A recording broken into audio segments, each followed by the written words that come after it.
మరి కాసేపట్లో కొద్ది నిమిషాల్లోనే భోగాపురం ఇంటర్నేషనల్ ఎయిర్పోర్ట్ కి సంబంధించినంత వరకు కూడా జాతికి అంకితం చేయబోతున్న నేపథ్యంలోనే పూర్తి స్థాయిలో కూడా ఏర్పాట్లనే పూర్తయి ఒకసారి ఇక్కడికి అంటే మరి కాసేపట్లో ప్రధానమంత్రి మోడీ కూడా ఇక్కడ చేరుకోబోతున్న నేపథ్యంలోనే పూర్తి స్థాయిలో ఏర్పాట్లు పూర్తి చేశారు.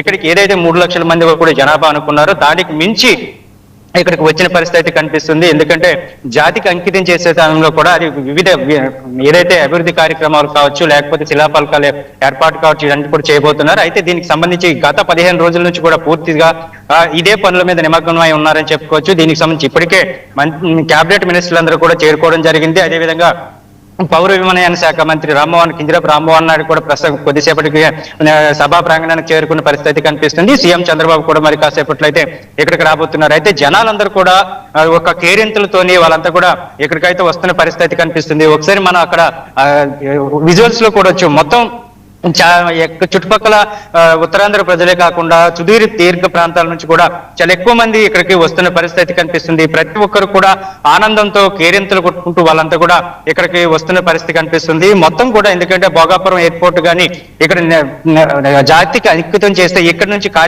కార్యకలాపాలు కానీ మొదలు పెడితే ఇక్కడంతా కూడా డెవలప్మెంట్ బాగా ఎక్కువగా జరుగుతుంది అనేది అంచనా ఏదైతే ఉందో దానికి తగ్గట్టుగానే పూర్తిగా వీళ్ళంతా కూడా ఇక్కడికి వస్తున్న పరిస్థితి కనిపిస్తుంది. వస్తున్న ప్రతి ఒక్కరు మొహాల్లో కూడా ఆనందం చాలా ఎక్కువగా కనిపిస్తున్న పరిస్థితి అయితే కనిపిస్తుంది. ఎందుకంటే ప్రధానమంత్రి మోడీ చేతుల మీదుగా జాతికి అంకితం చేయడం ఒక విషయం అయితే, ఈ ఎయిర్పోర్ట్ కూడా అల్లూరు సీతారామరాజు ఇంటర్నేషనల్ ఎయిర్పోర్ట్ గా నామకరణం చేయడం అంటే ఒక గిరిజన వీరుడికి సంబంధించి కానీ లేకపోతే ఒక విప్లవ వీరుడికి సంబంధించిన వల్ల కూడా చాలా చేస్తున్న పరిస్థితి కాకుండా ఈ ఎయిర్పోర్ట్ వల్ల వచ్చే లాభాలు ఏ విధంగా ఉంటాయి, ఇక్కడ ఎయిర్పోర్ట్ రావటం వల్ల ఎన్నో విధాలుగా ఈ ప్రాంతం అభివృద్ధి చెందుతుంది, ఇక్కడ డెవలప్మెంట్ ఏ విధంగా ఉండబోతుంది అనేది పూర్తి స్థాయిలో కూడా ఇక్కడ అందరికీ చెప్పే ప్రయత్నం చేశారు. అదే విధంగా ఇక్కడ ఎవరైతే రైతులు భూములు ఇచ్చారో వాళ్ళకు కూడా దాదాపుగా 2380 ఎకరాల వరకు కూడా ఎయిర్పోర్ట్ కోసం అనేది తీసుకోవడం జరిగింది. ఆ రైతులందరూ కూడా ఆనందం వ్యక్తం చేస్తున్న పరిస్థితి కనిపిస్తుంది. ఇక్కడ చాలా మందిని కూడా ఏదైతే ఎయిర్పోర్ట్ ని జాతికి అంకితం చేసిన తర్వాత రైతులు ఎవరైతే భూములు ఇచ్చారో వాళ్ళందరినీ కూడా ఇదే ఫ్లైట్ లో అయితే తీసుకెళ్ళడం జరుగుతుంది. దీంతో కూడా చాలా మంది ఆనందం వ్యక్తం చేస్తున్న పరిస్థితి కనిపిస్తుంది. ఇప్పటి వరకు కూడా ఏదో దూరం నుంచి ఫ్లైట్లు చూడడం తప్పితే ఏ ఒక్క రోజు కూడా ఫ్లైట్ ఎక్కిన సందర్భం లేదు. కానీ ఈ రోజు ఆ కళ కూడా సాకారం అవుతుందంటూ కూడా వాళ్ళందరూ ఆనందం వ్యక్తం చేస్తున్న పరిస్థితి కనిపిస్తుంది. మరో విషయం చూసుకున్నప్పటికీ కూడా ఇక్కడ వాళ్ళ పిల్లలకి ఉపాధి ఉద్యోగాలు కూడా దొరుకుతాయి. వాళ్ళ ఏవైతే మిగులు భూములు ఉన్నాయో ఆ భూములకు సంబంధించినంత వరకు కూడా పూర్తి స్థాయిలో వాళ్ళంతా కూడా ఇక్కడికి డెవలప్ అవుతుంది కనుక రియల్ ఎస్టేట్ డెవలప్ అవుతుంది. దాంతో పాటు ఇప్పుడు ఏదైతే అంతర్జాతీయ విమాన రాకపోకలు ఏవైతే ఉన్నాయో వాటన్నిటికి సంబంధించి ఇక్కడ రాకపోకలు సాగించడం వల్ల ప్రపంచ దేశాలనేది కూడా ఉత్తరాంధ్ర వైపు చూసే అవకాశం కనిపిస్తుంది. ప్రపంచ దేశాల్లో కూడా ఉత్తరాంధ్ర పేరు అదే విధంగా భోగాపురం పేరు చాలా స్పష్టంగా వినిపిస్తుందంటూ కూడా చెప్తున్నారు. చాలా మంది కూడా యువత చాలా ఉత్సాహంగా ఇక్కడ పార్టిసిపేట్ చేస్తున్న పరిస్థితి కనిపిస్తుంది. ప్రతి ఒక్కరు కూడా ఇక్కడికి ఈ సభకు హాజరు కావాలి. జాతికి అంకితం ఆ చాలా వండర్ఫుల్ మూమెంట్ గా ఉండబోతుంది. మూమెంట్ ని మేము ఎప్పుడు కూడా మిస్ అవ్వకూడదు అంటూ కూడా చాలా పెద్ద ఎత్తున చాలా స్వచ్ఛందంగా వీళ్ళంతా కూడా ఇక్కడికి వస్తున్న పరిస్థితి కనిపిస్తుంది. ఒకసారి మనకి విజువల్స్ లో కూడా స్వామి చూపిస్తున్నాడు. చాలా స్పష్టంగా యువతంతా కూడా విద్యార్థులంతా కూడా ఇక్కడికి రావడం జరిగింది. వాళ్ళంతా కూడా ఏ విధంగా ఆనందంతో ఉన్నారనేది మాకు తెలుసుకునే ప్రయత్నం చేద్దాం. ఎక్కడి నుంచి వచ్చారు మీరు?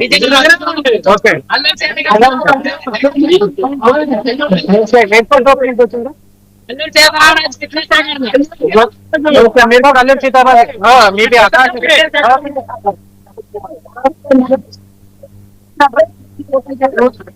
అంకితం చేయబోతున్నారు కదా, ఎలా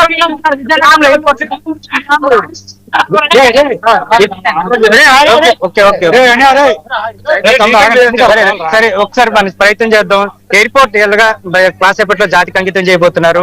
అది విజయనగరంలో అల్లూరు సీతారామరాజు పేరు పెట్టడం ఈ భోగాపురం ఎయిర్పోర్ట్ ఎలా ఫీల్ అవుతున్నారు స్టూడెంట్స్ గా? సార్ మాది రాజగ్రౌండ్ నుంచి మాట్లాడుతున్నాం. విజయనగరం ప్రీ కోచింగ్ మన సార్ పేరు రామారావు సార్, ఎక్స్ ఆర్మీ. మా అకాడమీ పేరు శ్రీ అల్లూరు సీతారామరాజు ఫిట్నెస్ అకాడమీ, రాజగ్రౌండ్, విజయనగరం. మేము గత 3 రోజులుగా ఈ విషయంలో పార్టిసిపేట్ చేస్తున్నాం డైలీగా. మా అకాడమీకి మీ అందరూ సపోర్ట్ కూడా కావాలి. Okay, thanks. రైట్, మొత్తం చూస్తున్నారు కదా వీళ్ళంతా కూడా చాలా ఆనందం వ్యక్తం చేస్తున్న పరిస్థితి కనిపిస్తుంది. స్టూడెంట్స్ అందరూ కూడా గత 3 రోజుల నుంచి కూడా ఇక్కడే ఉన్నాము. మొత్తం ఏదైతే ప్రధానమంత్రి మోడీ జాతికి అంకితం చేయబోతున్న నేపథ్యంలో అటువంటి మూమెంట్ మేము కూడా దగ్గరుండి ఇదంతా కూడా చూడాలంటూ కూడా ఆలోచిస్తున్న పరిస్థితి కనిపిస్తుంది. మొత్తానికి ఓవరాల్ గా చూసుకునేటప్పటికి భోగాపురం దగ్గర చాలా సంబరాలు జరుగుతున్నాయని చెప్పుకోవచ్చు. ఎందుకంటే మరి కొద్ది క్షణాలు మాత్రమే మిగిలి ఉన్నాయి భోగాపురం ఎయిర్పోర్ట్ జాతికి అంకితం కావడానికి. అయితే ప్రధానంగా ఇక్కడ చర్చ అంతా కూడా సాగుతుంది. ఎందుకంటే దాదాపుగా 2380 ఎకరాలు 4500 కోట్లకు సంబంధించి పెట్టుబడులు ఇదే విమానాశ్రయం ఇవ్వడం జరిగింది. అయితే ఇంత పెద్ద ప్రాజెక్టు ఉత్తరాంధ్రలో రావడం, అది ఆంధ్రప్రదేశ్ కి రావడం చాలా వరకు కూడా ఆనందకరమైన విషయం అనేది వీళ్ళు స్పష్టంగా చెప్తున్నారు. ఎందుకంటే ఇప్పటికే దీని మీద చాలా మంది కూడా మేధావులు కావచ్చు, విద్యావేత్తలు కావచ్చు, లేకపోతే ఆర్థిక పరమైన మేధావులు కావచ్చు, వీళ్ళందరూ కూడా ఇక్కడ భోగాపురం ఎయిర్పోర్ట్ రావటం వల్ల, ఇక్కడ రాకపోకలు జరగటం వల్ల విమాన ప్రయాణాలు సులభం అవడమే కాకుండా ఇక్కడ మొత్తం జాతీయ స్థాయిలో కూడా గుర్తింపు వస్తుంది అనేది ప్రధానంగా ఇక్కడ జరుగుతున్న చర్చ.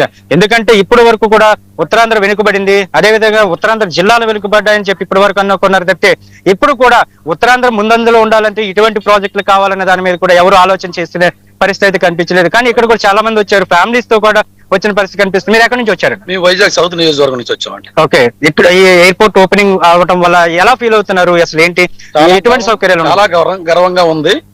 ముందుగా ఇక్కడ భూములు ఇచ్చే రైతులకి ధన్యవాదాలు చెప్పాలి. ఎందుకంటే వాళ్ళు లేకుండా ఈ ఎయిర్పోర్ట్ తయారవడం జరగదు.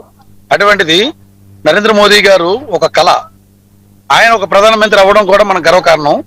అందులో ఎన్డీఏ ప్రభుత్వంలో చంద్రబాబు నాయుడు గారు, పవన్ కళ్యాణ్ గారు ఉండడం కూడా చాలా ఆనందమైన విషయం అది. కానీ ఈ రోజు ఎయిర్పోర్ట్ ఇక్కడికి వచ్చిందంటే ఈ పల్లెటూరు గ్రామ ప్రజలు ఇంతవరకు విమానం ఎలాగుంటది అనేది కూడా చూసి ఉండరు. అటువంటిది వాళ్ళ దగ్గరికే విమానం వాళ్ళు ముందుకే వచ్చాయంటే వాళ్ళు ఎంత ఆనందంగా ఇచ్చేస్తుంటారు. ఎంత మత్స్యకార గ్రామాలు కాబట్టి చాలా ఆనందంగా ఉన్నారు. వాళ్ళు ఫ్లైట్ ఎక్కకపోయినా మా ఇంటి ముందు నుంచి వెళ్తున్న విమానాలు అన్నది వాళ్ళు ఆనందంగా ఫీల్ అవుతున్నారు. ఇది నిజంగా ఉత్తరాంధ్రకి చాలా గర్వకారణం. ఇది రాబోయే రోజుల్లో ఉత్తరాంధ్ర చాలా బాగుంటది, ముందుకు బాగా ఉంటది అనేది మేము ఆశిస్తున్నాం. Right, thank you. మీరు ఎక్కడి నుంచి వచ్చారమ్మా? వైజాగ్ నుంచి. ఓకే, ఎలా ఉందంటే ఈ ఎయిర్పోర్ట్ ఓపెనింగ్ అవుతుంది, ఇక్కడ నుంచి రాకపోకలు సాగుతున్నాయి. ఓకే, ఇంటర్నేషనల్ స్టాండర్డ్స్ కలిగిన ఎయిర్పోర్ట్ కనుక దీన్ని చూడడానికి చాలా ఎక్కువగా ఆసక్తి చూపిస్తున్నారు. మీరు ఇప్పుడు అంటే మీకు ఎలా ఉంది, మీ ఫీలింగ్ ఏంటి అసలు? హ్యాపీగా ఉంది సార్. చాలా జనాలు వచ్చారు, వాళ్ళందరికి కూడా సెక్యూరిటీ అంతా బాగా ఉంది అనిపిస్తుంది. రైట్, మొత్తానికి ఇక్కడ చూస్తే వీళ్ళంతా కూడా ఇక్కడికి ఎవరైతే వస్తున్నారో వాళ్ళంతా కూడా ఆనందం వ్యక్తం చేస్తున్న పరిస్థితి కనిపిస్తుంది. ఎందుకంటే ఇక్కడ ఎయిర్పోర్ట్ అని రాకపోకలు సాగించగలిగితే, అంటే విమాన ప్రయాణాలు మొదలైనప్పటి నుంచి కూడా చాలా బాగుంటుంది అంటున్నారు. మరొకరు ఉన్నారు, మీరు చెప్పండి ఎలా ఉండబోతుంది ఇక్కడ విమానాలు రాకపోకలు సాగించిన తర్వాత? సార్ బ్రహ్మాండంగా మోదీ, చంద్రబాబు నాయుడు, పవన్ కళ్యాణ్ అన్ని మొత్తం అందరూ కలిపి ఏకంగా కూటమి ప్రభుత్వంలోని మన ఉత్తరాంధ్ర కాకుండా మన ఇండియాలోనే సెకండ్ గ్రాంట్ వస్తుంది. ఇప్పుడు వైజాగ్ లో ఉందంటే ఒక జిల్లా, ఇక్కడైతే 3 జిల్లాలకి కూడా చక్కగా ఉంది.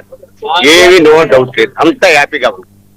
మరి అనకాపల్లి కొంత రామకృష్ణ గారు, అంటే ఎటువంటి అభివృద్ధి జరుగుతుందండి? అంటే ఇప్పుడు అందరూ అంటున్నట్లు ఇక్కడైతే డెవలప్మెంట్ అవుతుంది, పెట్టుబడులు వస్తాయి, పారిశ్రామికంగాను పర్యాటకంగాను అవుతుందంటారు. మీకు అంటే మీ అనుభవం బట్టి చెప్పండి, ఇక్కడ ఈ ఇంటర్నేషనల్ ఎయిర్పోర్ట్ రావటం వల్ల ఎటువంటి డెవలప్మెంట్స్ ఉండబోతుంది? ఇంటర్నేషనల్ ఇక్కడ రావడం వల్ల ల్యాండ్ ఇచ్చిన వాళ్ళే బాగా, అది ల్యాండ్ వల్లే మనకి బాగా ఇది.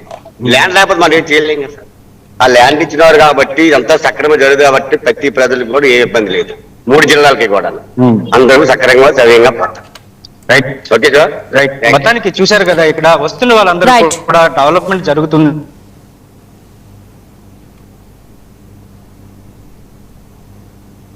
Thank you Raju.